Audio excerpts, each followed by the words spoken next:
All right, guys, welcome back to my YouTube channel. Today, we're going to talk about 6 mistakes that will be the reason you do not buy a home in 2026. Let's just jump straight into it. First one I want to go over is living above your means. Now, I know a lot of you guys probably got a lease or a car that is too damn expensive. You rent a place or a condo that's too expensive. You're always taking vacations and shopping and eating expensive dinners and running up your credit card bill, putting yourself in debt. Another one, switching jobs and careers too many times. Now, as you know, for normal loans, you need to have at least 2 years of income history.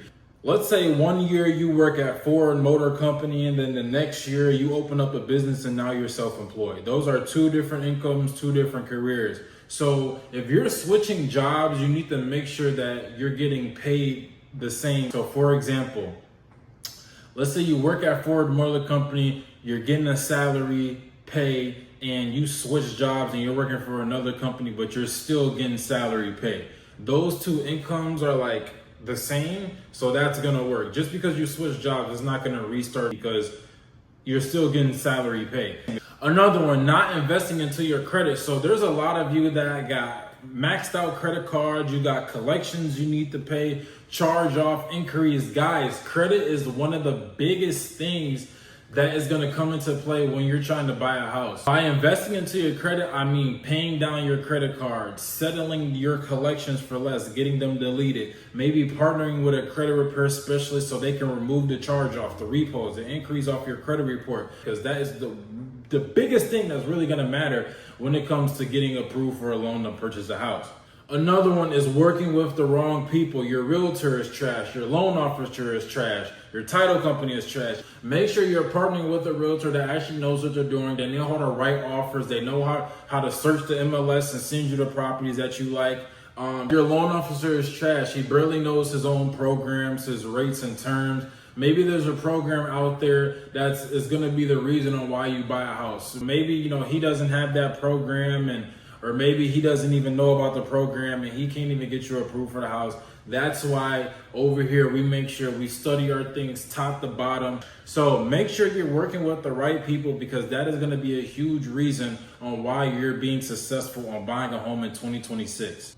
Another one is you're waiting for rates to drop, or you're waiting for home prices to drop. Now, some of you guys are delusional.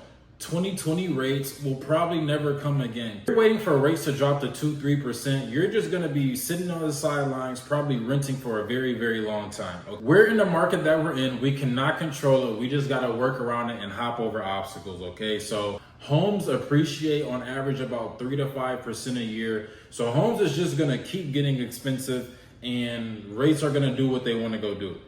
The right time to buy is as early as you can. So what I like to refer to is date the rate, marry the house. And what that means is you marry the house is yours, you live in it for as long as you want, but you're dating the rate. Now, maybe your girlfriend has a 7% interest rate, but you can always get rid of her and refinance and find a new girlfriend that has a 4%, right? Eventually rates are gonna drop. We just don't know exactly when.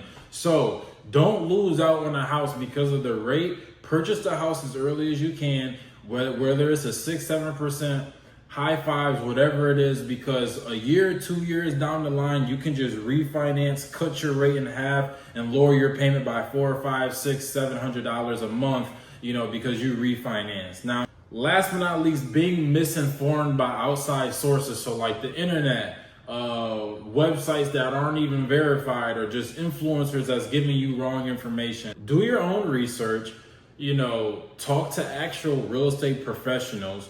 Do your research on actual verified websites and articles. Make sure that the decisions you're making are educated decisions that you actually did research on verifiable sources and professionals that you have had consultations with.